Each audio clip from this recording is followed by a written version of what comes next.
आपका उद्देश्य बदला तो क्रिया का फल बदल गया। कई बार सुनाया है। एक दुष्ट स्वभाव वाला आदमी था, तो जंगल में गड़ासा लेके खड़ा होता। वहां से चाहे वो महात्मा निकले चाहे वो गृहस्थ निकले, पहली बात उसका दंड कमंडल रुपया पैसा छीन लेना, और दूसरी बात उसको जिंदा ना छोड़ना। तो मौज, ऐसा हिंसक क्रूर स्वभाव का था, छीन लेना और मार देना। बहुत ध्यान से सुनना, ऐसा ही करता। अब एक महात्मा जो बड़े भजनानंदी तपस्वी त्यागी थे, तो ऐसे संतों के दर्शन मात्र से पाप नष्ट होते हैं। संत दरस जिम पातक टरे, बड़े भाग पाइप सत्संगा, विनय प्रयास होई भव भंगा। ऐसे महापुरुष का सानिध्य जो ही मिला तो उसने उठाया गड़ासा। तो उनका क्यों भाई, क्यों मारोगे? बोले हमारा व्यसन है, मारना हमारा स्वभाव है, हमारी आदत है, हमें नशा है, हम सामान छीन लेते हैं मारते हैं। बोले ऐसी दुर्गति होगी तेरी कि तुझे पता नहीं। वो तपबल संपन्न थे, वो जो जो बोल रहे थे वो ऐसा लग रहा था कि उसके दिमाग पे लग रहा है। थोड़ी ही देर में संभाषण मात्र, एक तो दर्शन दूसरा संभाषण, तत्काल उसके हृदय में कंपायमान, हृदय में भय पैदा हुआ, चरणों में गिर गया। महाराज मैं तो बहुत पाप की, ये देखो संत दर्शन का फल, कोई उपाय बताओ। महाराज सब छोड़ दूंगा यदि मुझे शिष्य बना लो। तो उनका तुम्हें ऐसे शिष्य नहीं बनाएंगे, पहले तुम भारत के तीर्थों का अवगाहन करो, जब तुम पवित्र हो जाओगे तब तुम्हें शिष्य बनाएंगे। तुमने बहुत सी हत्याएं की है, बनाएंगे शिष्य, लेकिन पहले भारत के तीर्थों में भ्रमण करो। तो महाराज हम कैसे जानेंगे कि हम पवित्र हो गए, निष्पाप हो गए? तो उन्होंने एक सूखी लकड़ी दी और कहा जब ये हरी हो जाए, इसमें अंकुरण हो जाए, तो वहीं से लौट आना, जानना तुम निष्पाप हो गए। चल पड़ा। अब महापुरुष की प्रेरणा, ये होता है संत का प्रभाव। अब वो लकड़ी ली सूखी हो, चल पड़ा।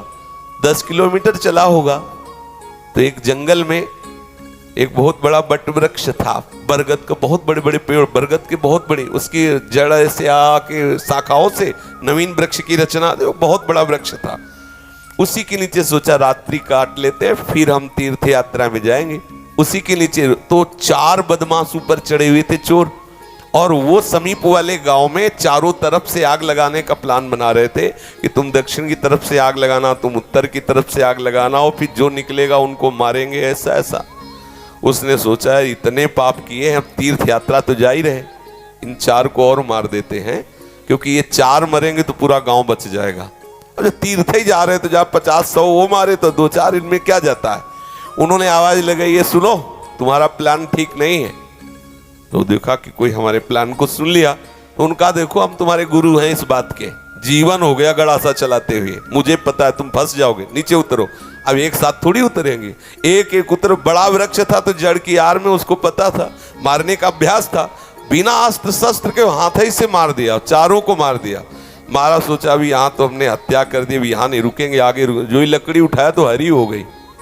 गुरुजी लोग कहा था लकड़ी हरी हो जाए तो वापस आ जाना तीर्थ यात्रा। अभी तो कोई गंगा नहाया नहीं, जमुना नहीं नहाया, तीर्थ यात्रा नहीं की, और लकड़ी हरी हो गई, पर गुरु ने कहा था हरी हो जाए तो वापस आ जाना। वापस चला गया।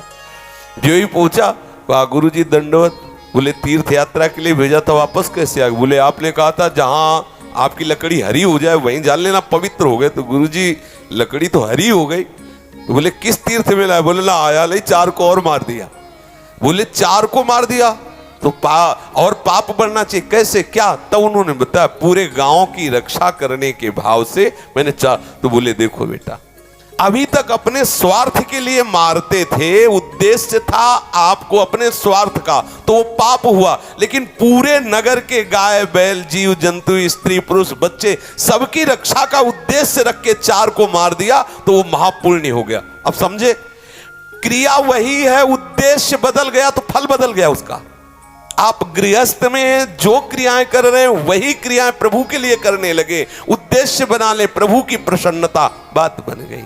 सर्वधर्मान परित्यज्य मामेकं शरणं व्रज अहम त्वां सर्व पापेभ्यो मोक्षयिष्यामि मा शुचा। तू चिंता मत कर कि धर्म त्याग का पाप लगेगा, मैं तुझे निष्पाप कर दूंगा, लेकिन तू मेरे चरणों का आश्रय ले ले। हर धर्मों की पूर्ति भगवत प्राप्ति से होती है, और प्रभु के चरणारविंद का आश्रय लेना परम धर्म है। जो धर्म कर्म प्रभु की प्राप्ति में बाधा पहुंचावे तजिए ताहि कोटि वैरिशम, उसे करोड़ों दुश्मन के समान त्याग देना चाहिए। जैसे तजियो पिता प्रहलाद विभीषण बंधु भरत महतारी गुरु बलि तजो कंत ब्रज बनितन बोले भेमुद मंगलकारी। इसलिए अपने जीवन का लक्ष्य प्रभु प्राप्ति बनाने वाले के लिए हर धर्म भगवत प्रसन्नता के लिए किया जाए, वही हो गया भगवत प्राप्ति का हेतु। समझ रहे? ऐसे कितने महापुरुष देखे गए अपने कुल कर्म को करते हुए भगवत प्राप्त हो गए, क्योंकि वो प्रभु की प्रसन्नता के लिए किया। अभी क्या करते हैं हम, जो भी करते हैं अपने सुख के लिए करते हैं, अपनी राजी के लिए करते हैं, और भक्त प्रभु की राजी के लिए करता। क्रिया वही है, उद्देश्य बदल गया, उसका फल बदल गया। समझ गया?